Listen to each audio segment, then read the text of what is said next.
Okay, so I want to talk for a few minutes about this thing called a good promise. A good promise is a unique kind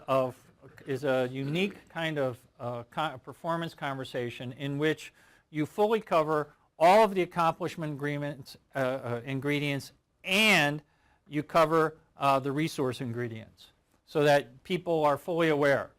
So a good promise is a request plus getting a good promise means you've got to make a good request. And there are several components. If I make a request of Todd, I want to be sure that Todd knows what I want, when I want it, and why I want it. How many of you have experienced what we call the drive-by request? Where somebody just briefly comes in, hey, can you do that for me? And you're busy on your computer or you're doing whatever you're doing, and you say, sure.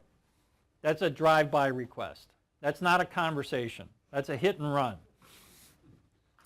And those kinds of conversations create problems in organizations because there's really been no agreement that's been worked through. So a request plus a promise in the agreement, I want to be sure that Todd knows what I want, when I want it, and why I want it. So I may actually, when I ask him, would you get this for me? I'd like you to do this report for me. I'd like it by the end of the week, and I need it for my meeting with the CIO. And can you do that? He says, yes. I said, so you're clear I want the report for the CIO? Yeah, absolutely. Because don't forget, he's busy. I got to get his attention. In today's world, you and I are we think we're multitasking. The brain's not. The brain never multitasks. It only works on one thing at a time. So if you're doing something called multitasking, attention is somewhere but not on both places. So I actually want your attention if I'm having a conversation to get a good request and a good promise. So are you clear on what is to be done by when and why? He says yes. Are you available? What do you mean, or am I available? So Todd, this is what I want. I need this report from you. I need it on this date for this purpose. Okay, no problem. So you're available to do that? Sure. So here's the conversation. There's no other projects you're working on. There's nothing else that's going to get in your way. You're really available. Have you checked your schedule to see if you're available? Schedules. I'll only say something briefly about a schedule. Mostly people's schedules are appointments in a calendar. That's mostly what they are. Most people do not keep a schedule which actually shows when they're going to do the work they're accountable for doing.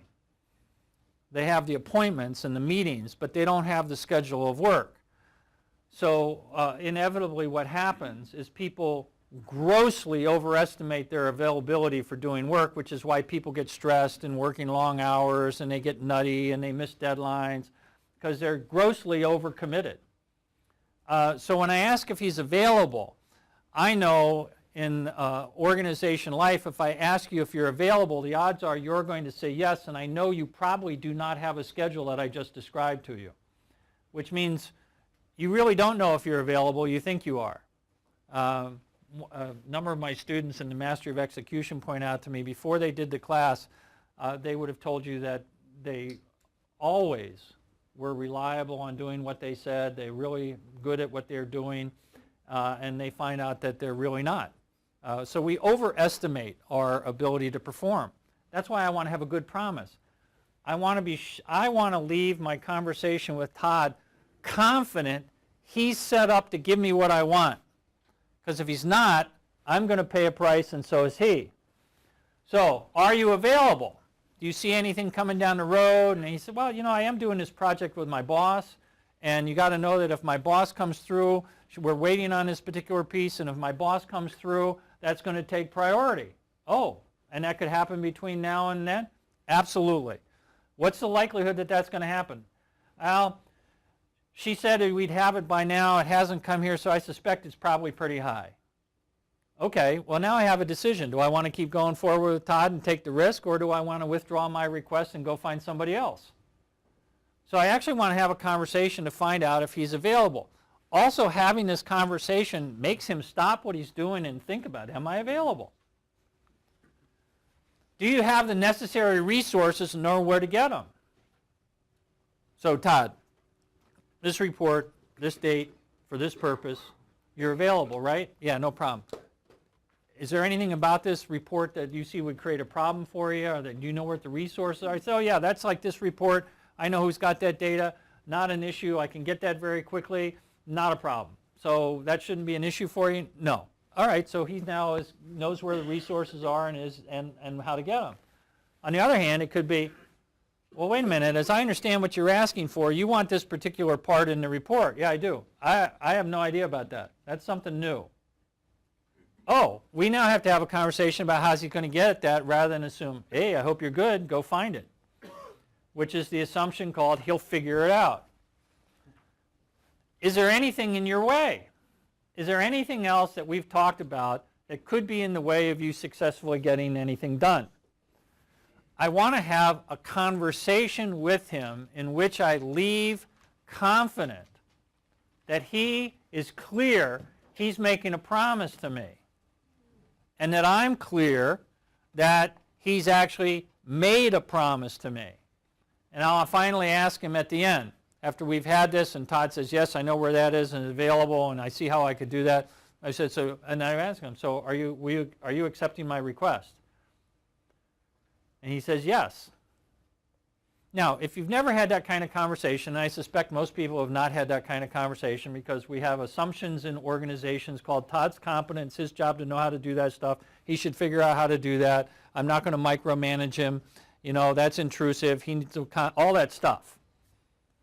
All of which is then when Todd doesn't deliver it, allows me to blame and complain Todd for, complain about and blame him for not doing that, not that I didn't have a complete conversation and actually find out.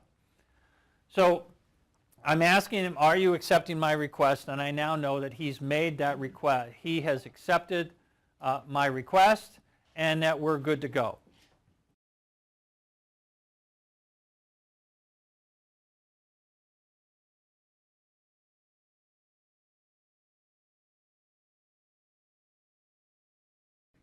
Yeah, absolutely.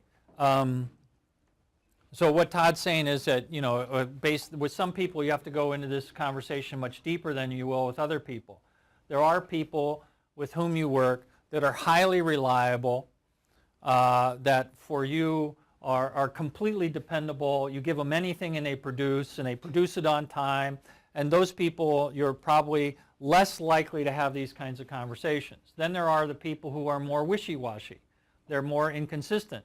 Now, it's been our experience in the work that I've done that generally people only deliver at about 70% or less. So that tells you that you have a lot of people who are not very high. They're not completely count-onable. So you do have to do that. And here's one of the other risks.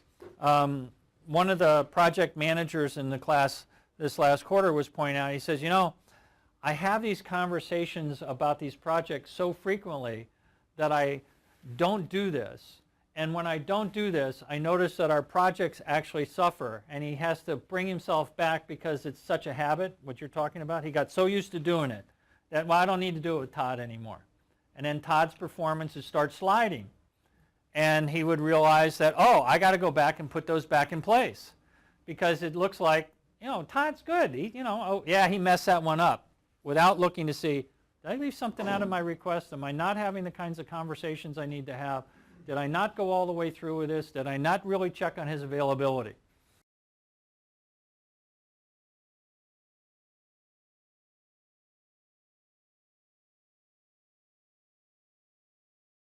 Yeah, so there will be differences in understanding. That's what you're calling the conflict.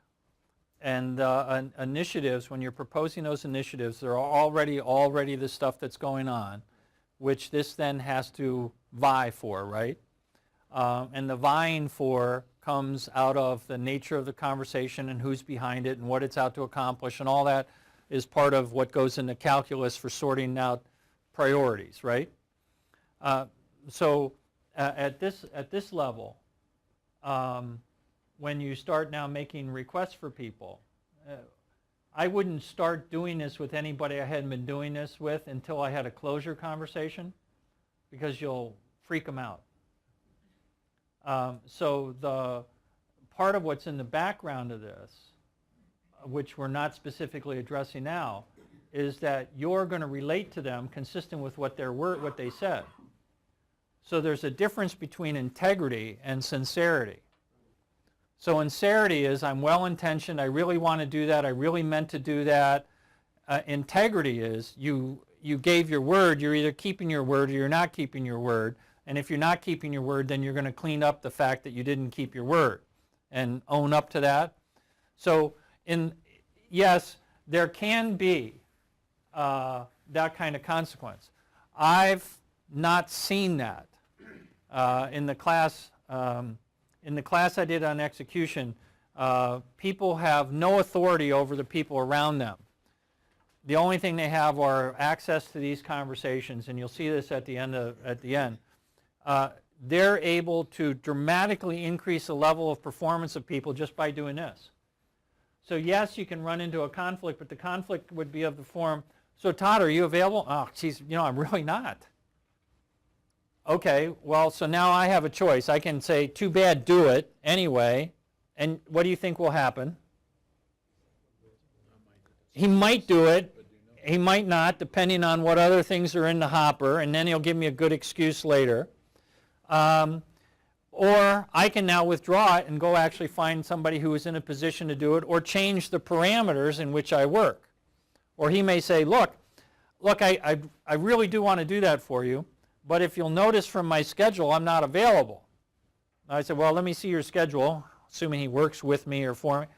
Well, okay, well, how about if we take this one out and change your priorities and free you up and do that? He can now have a conversation in which that stuff gets worked out. All that occurs here in the performance conversation. Because I'm not interested in getting a yes. I'm interested in getting the promise fulfilled. You already get lots of yeses, and they're not being fulfilled. They're not being accomplished. So, yes, I agree with you that you can run into the conflict. But that's part of what the conversation is for. If you're unwilling to have the conversation, what do you think happens to the conflict? Pardon me? It gets suppressed. And if it gets suppressed, what do you do with people that you're really pissed off at? You make them pay, don't you? They are going to pay. So if you get it suppressed and you say, well, I got my yes. Sherry said yes. But Sherry's not happy about it. And she didn't get to voice her concerns and her issues and point all that stuff out. Trust me, I'm going to pay. I may not pay now. It's a Fram oil commission, or Fram oil filter. You can pay me now or pay me later. And I'm not telling you anything you don't know. You know that that's part of what's going on. So I completely agree with you, Joe. There are those issues, but that's part of why you want to have the conversation, so that the issues that are there for people and being able to accomplish what you're interested in becomes available. The thing that's most missed in this one, which, and some of you, nature of your work, you may be easier, most people have a very hard time putting deadlines in a request. It's the single most left out thing. So that's the hardest part.